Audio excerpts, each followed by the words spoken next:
Amém, irmãos? Vamos aí dar continuidade nos nossos estudos no Evangelho de Mateus. Abra sua Bíblia aí no capítulo 27 de Mateus. Hoje nós vamos ler dos versículos 11 até o 31. Mateus 27, do 11 até o 31. E o nosso tema, ainda dentro desse cenário, desse contexto, em que Jesus está sofrendo um período maior de perseguição, de humilhação, de açoites. O tema de hoje é o Cristo rejeitado. Vamos ler o texto? A partir do versículo 11. Jesus estava em pé diante do governador, e este o interrogou, dizendo: Você é o rei dos judeus? Jesus respondeu: O Senhor está dizendo isso. E sendo acusado pelos principais sacerdotes e pelos anciãos, Jesus nada respondeu. Então Pilatos perguntou: Não está ouvindo quantas acusações contra você? Mas Jesus não respondeu nenhuma palavra, a ponto de o governador ficar muito admirado. Ora, por ocasião da festa, o governador costumava soltar ao povo um preso, conforme eles quisessem. Naquela ocasião, eles tinham um preso muito conhecido chamado Barrabás. Estando, pois, o povo reunido, Pilatos lhes perguntou: Quem vocês querem que eu solte, Barrabás ou Jesus, chamado Cristo?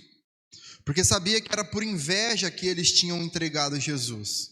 E estando Pilatos sentado no tribunal, a mulher dele mandou dizer-lhe: Não se envolva com esse justo, porque hoje em sonho sofri muito por causa dele. Mas os principais sacerdotes e os anciãos persuadiram o povo a que pedisse Barrabás e condenasse Jesus à morte. De novo o governador perguntou: Qual dos dois vocês querem que eu solte? Eles responderam: Barrabás. Pilatos lhes perguntou: Que farei então com Jesus chamado Cristo? Todos responderam: Que seja crucificado. Pilatos continuou: Que mal ele fez? Porém eles gritavam cada vez mais: Que seja crucificado. Vendo Pilatos que nada conseguia e que, ao contrário, o tumulto aumentava, mandou trazer água e lavou as mãos diante do povo, dizendo: Estou inocente do sangue deste homem. Fique o caso com vocês. E todo o povo respondeu: Que o sangue dele caia sobre nós e sobre os nossos filhos. Então Pilatos lhe soltou Barrabás. E depois de mandar açoitar Jesus, entregou-o para ser crucificado. Logo a seguir, os soldados do governador, levando Jesus para o pretório, reuniram em torno dele toda a tropa. Tiraram a roupa de Jesus e o vestiram com um manto de escarlate. E tecendo uma coroa de espinhos, a puseram na cabeça dele. E colocaram um caniço em sua mão direita. E ajoelhando-se diante dele, zombavam, dizendo: Salve, rei dos judeus! E cuspindo nele, pegaram o caniço e batiam na sua cabeça. Depois de terem zombado dele, tiraram-lhe o manto e o vestiram com as suas próprias roupas, então o levaram para ser crucificado. Irmãos, nós temos aqui nesse trecho que lemos, não apenas um relato histórico, de algo que aconteceu. É um retrato profundo da condição do coração do homem, cheio de inveja, de medo, de interesse, de injustiça, e ao mesmo tempo uma revelação poderosa também do caráter de Jesus, cheio de mansidão, de firmeza, de obediência ao Pai.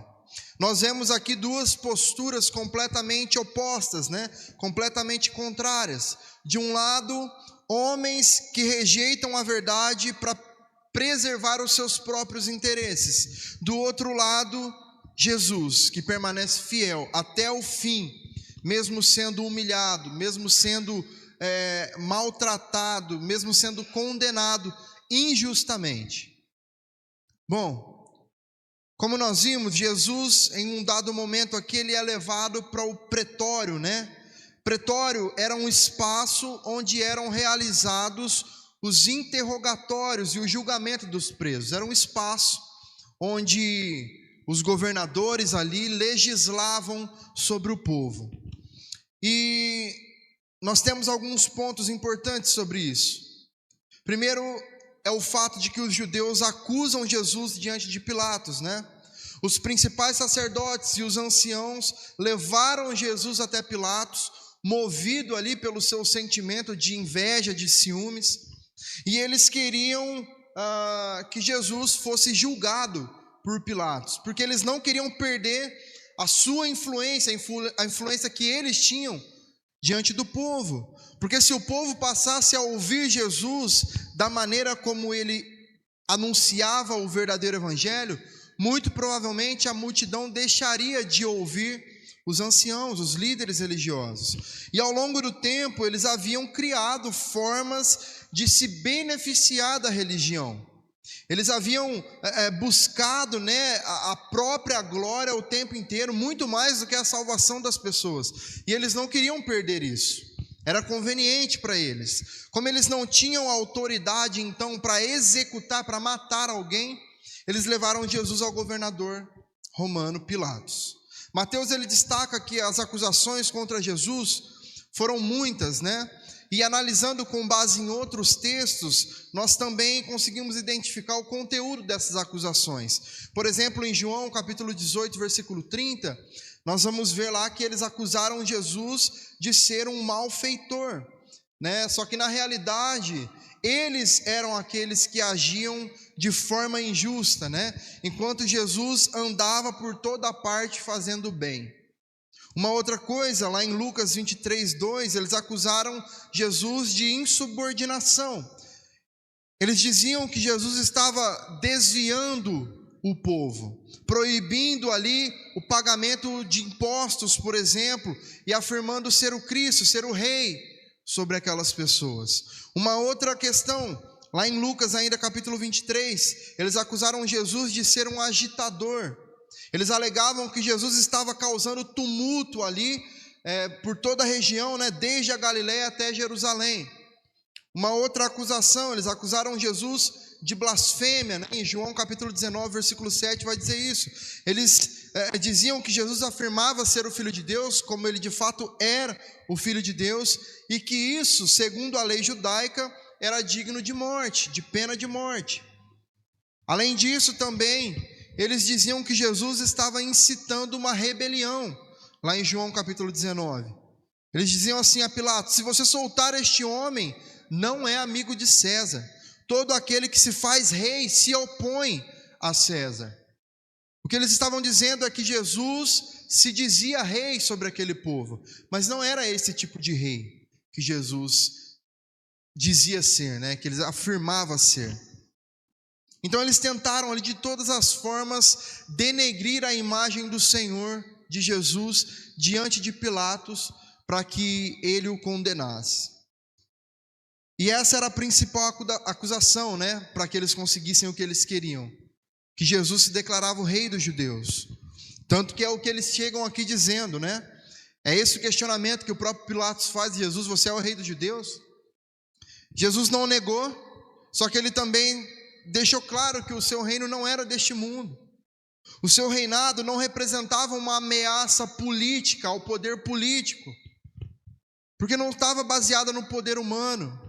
Pelo contrário, né, o seu reino se manifesta através da entrega, do sacrifício. É o oposto do que um rei humano exige, da postura de um rei humano. Uma curiosidade é que essa acusação deles, né, de chamar Jesus de rei dos judeus, né, foi colocado na cruz, foi escrito na cruz ali, acima da cabeça de Jesus, em 3 idiomas, em hebraico, em grego e também em latim. Por quê? Para representar em todas as esferas possíveis o motivo de Jesus estar sendo preso. O hebraico representava a religião. O grego representava a cultura, a filosofia daquele povo. Já o latim representava a lei, o poder político, ligado a Roma, né?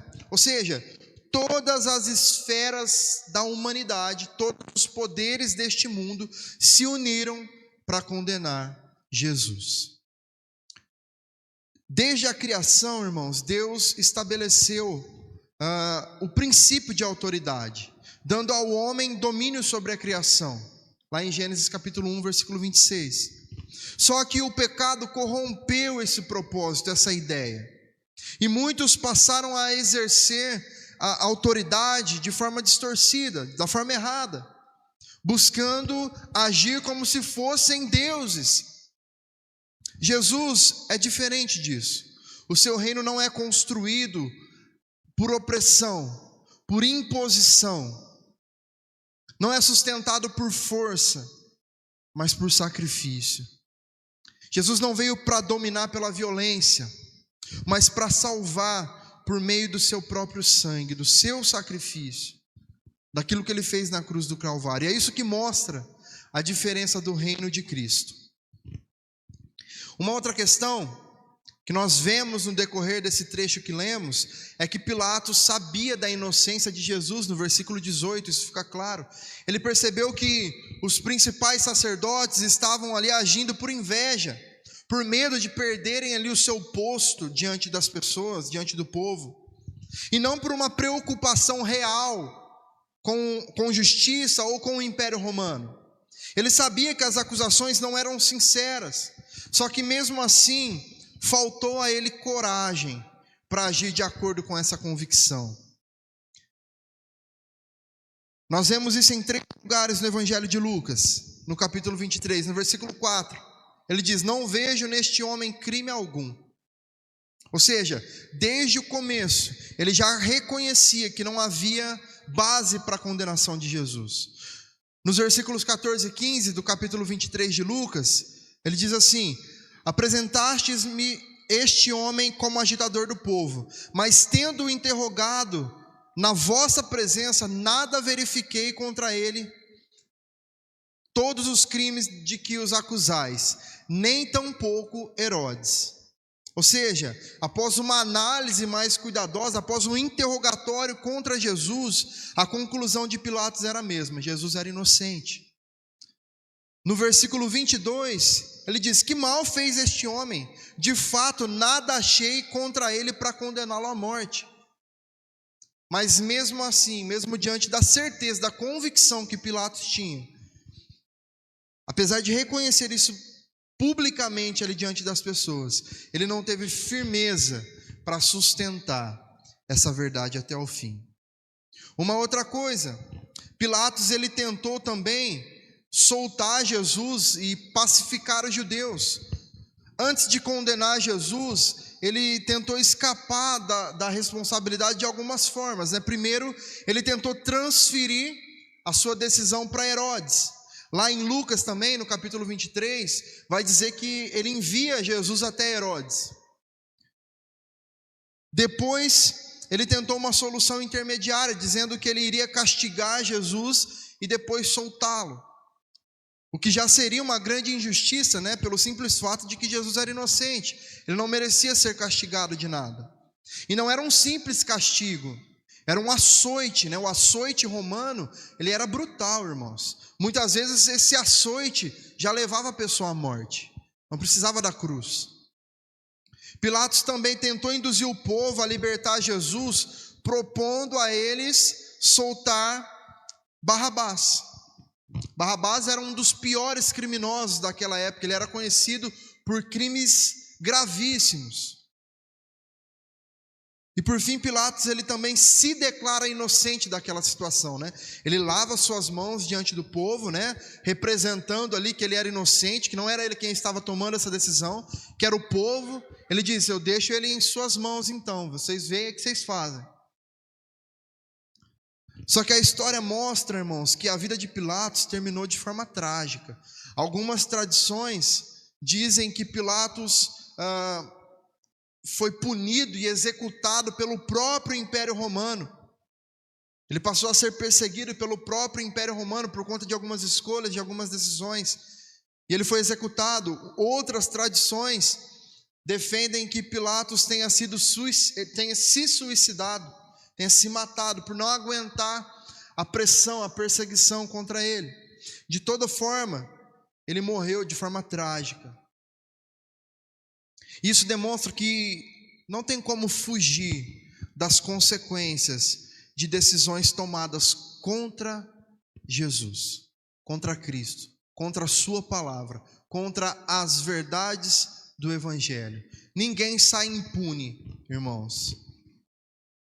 Uma outra questão é que nós vemos que por fim Pilatos, então ele cede, né? Ele entrega Jesus para ser crucificado, ainda que ele não diga, né? Pode crucificar, ele deixa ali o povo à vontade para fazer o que eles queriam. Os líderes religiosos ali, eles queriam transmitir a ideia de que Jesus estava debaixo da maldição de Deus.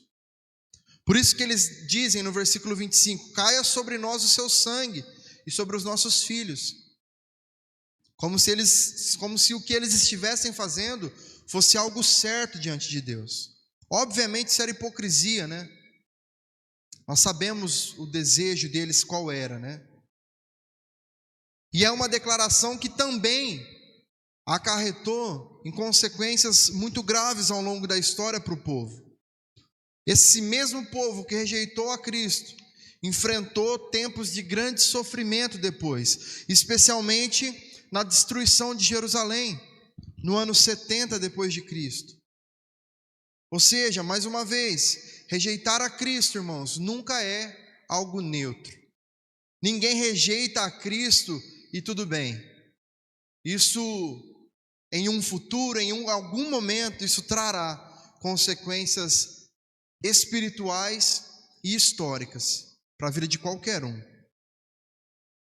No finalzinho ali nós vemos a postura então daqueles soldados que tinham Jesus em suas mãos, né? A zombaria dos soldados era algo que estava ligado diretamente às acusações contra ele. Como eles diziam ali, né, que Jesus se fazia de rei e filho de Deus, eles decidiram zombar então baseados nisso. Colocam sobre Jesus um manto, né, de escarlate, que era uma roupa de rei, especificamente de rei. Fizeram para ele uma coroa de espinhos, simulando ali uma coroa de rei também. E depois disso, zombaram dele como filho de Deus. Batiam em sua cabeça, cuspiam nele, se ajoelhavam diante dele de forma irônica, fingindo que estavam adorando a ele como filho de Deus. Então o que nós vemos aqui, irmãos, é um nível mais profundo da humilhação de Jesus. Ele não só foi condenado injustamente, mas ele foi desprezado, ele foi ridicularizado, ele foi ferido das piores maneiras possíveis, de formas que nós jamais teríamos condições de suportar, de uma forma que a nossa mente sequer é capaz de imaginar ou de entender o sofrimento de Jesus. E tudo isso ele sofreu sem resistência, cumprindo perfeitamente o plano de Deus para a redenção do homem. E isso tudo, irmãos, que nós vimos, nos leva a algumas aplicações. A primeira delas, nos desperta para o perigo de rejeitar as verdades do Evangelho por conveniência. O texto mostra que Pilatos sabia que Jesus era inocente, só que ele, mesmo assim, não sustentou essa verdade. Ele cedeu à pressão da multidão, ao medo político talvez, ao desejo de permanecer com uma imagem legal diante das pessoas. E aí ele troca a verdade por aquilo que era mais conveniente para ele.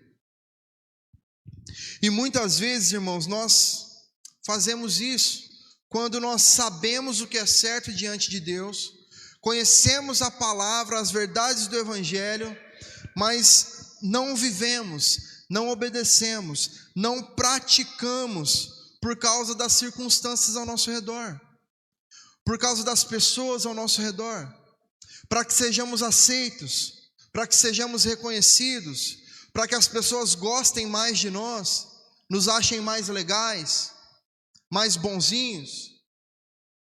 Às vezes o medo de perder relacionamentos, de perder oportunidades de trabalho, de conseguir um status, uma posição social melhor. Outras vezes pelo simples conforto de seguir o fluxo, de não bater de frente, de não nadar contra a correnteza. Porque é mais confortável, é mais cômodo seguir do jeito que está. O problema é que neutralidade diante de Cristo não existe. Não existe, irmãos. Não decidir por Cristo já é uma decisão contra Ele. Não agir já é uma forma de agir, mas agir contra o Senhor. Se nós conhecemos a verdade, se nós conhecemos a palavra, se nós sabemos o que deve ser feito e não fazemos, nós estamos agindo contra o Senhor. Seguir a Cristo exige de nós decisões conscientes, mesmo quando isso nos traz desconforto, mesmo quando nós somos julgados de alguma forma por escolher agir assim. O texto nos traz um questionamento muito direto. Nós estamos ou não dispostos a sustentar a verdade, mesmo quando isso pode nos custar algo? O que mais importa para nós? As verdades do Evangelho ou as nossas amizades? As verdades do Evangelho, a palavra do Senhor ou o nosso trabalho? A palavra do Senhor ou os nossos relacionamentos? O que mais importa para nós? Servir a Cristo, irmãos, muitas vezes exige de nós atitudes radicais. Não estou falando que nós temos que sair daqui, meter o pé em tudo lá fora e pronto. Não, não é isso. E sair aí para ser missionário. Não é isso.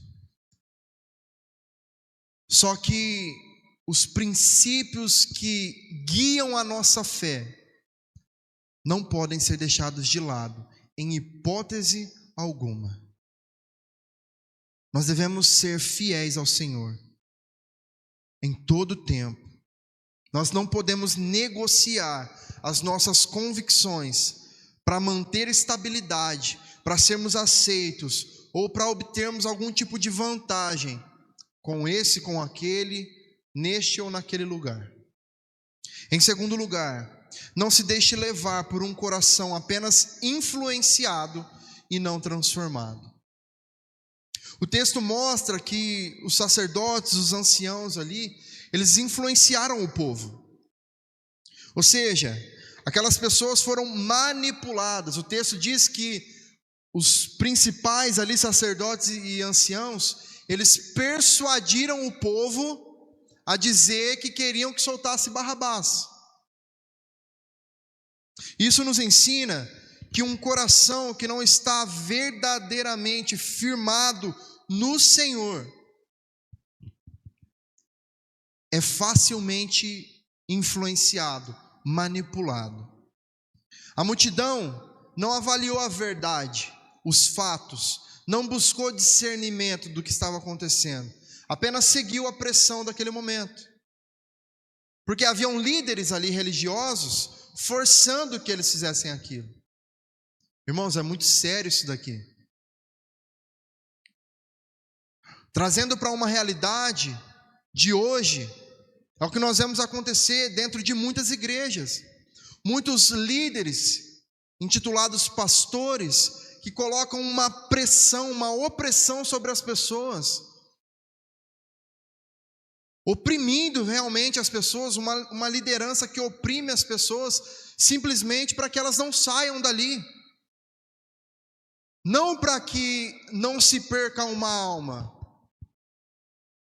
mas simplesmente para que não se perca um dízimo, simplesmente para que não se perca uma oferta a mais, simplesmente para que não se perca um número a mais de pessoas dentro da igreja, fazendo volume, para que lá fora possam ver, nossa, quantas pessoas frequentam aquele lugar. Pessoas que por vezes decidem trocar de ministérios, às vezes por um motivo justo e ouvem de seus pastores que não tem a bênção para sair. Misericórdia, irmãos. Isso não existe, não. Não é a gente que dá bênção para ninguém entrar nem sair. É Deus.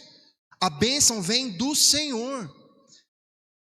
Bênção e maldição estão sobre o poder de Deus, não do homem. Nós não temos esse poder de aprisionar pessoas.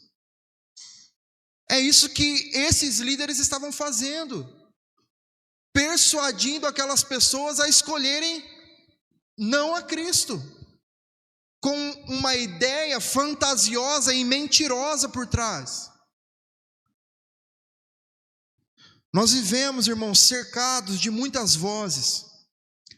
A cultura, as redes sociais, muitas opiniões ao nosso redor, pressões do ambiente onde nós vivemos, falsos líderes religiosos, falsas igrejas, falsos profetas, falsos pregadores. Tudo isso nos cerca.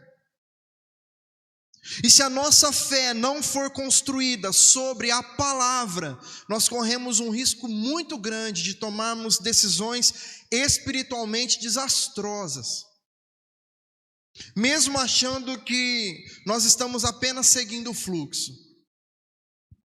Ou seja, irmãos, a verdadeira fé não se baseia, não pode se basear em movimentos, em momentos ou em sentimentos.